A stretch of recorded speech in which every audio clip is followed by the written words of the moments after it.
ইনকিলাব মঞ্চের মুখপাত্র ওসমান হাদির খুনিদের গ্রেপ্তার ও বিচারের দাবিতে চট্টগ্রামে বিক্ষোভ করেছে সংগঠনটির নেতাকর্মীরা।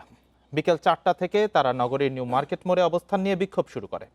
এ সময় হাদির ঘাতকদের গ্রেপ্তারের দাবিতে বিভিন্ন স্লোগান দেয় নেতাকর্মীরা। বিক্ষোভের কারণে নিউ মার্কেট মোড় হয়ে সব ধরনের যান চলাচল বন্ধ হয়ে যায়। এতে নিউ মার্কেট থেকে তিনপুল, স্টেশন রোড, কোতোয়ালি মোড় সহ আশেপাশের 3 কিলোমিটার এলাকায় যান চলাচল বন্ধ হয়ে যায়। এতে ভোগান্তিতে পড়েন যাত্রীরা।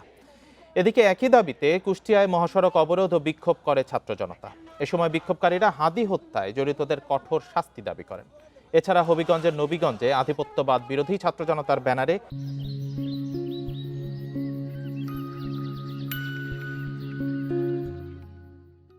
একটি বিক্ষোভ মিছিল বের হয়ে শহরের প্রধান সড়ক প্রদক্ষিণ শেষে নতুন বাজার মোড়ে গিয়ে শেষ হয়।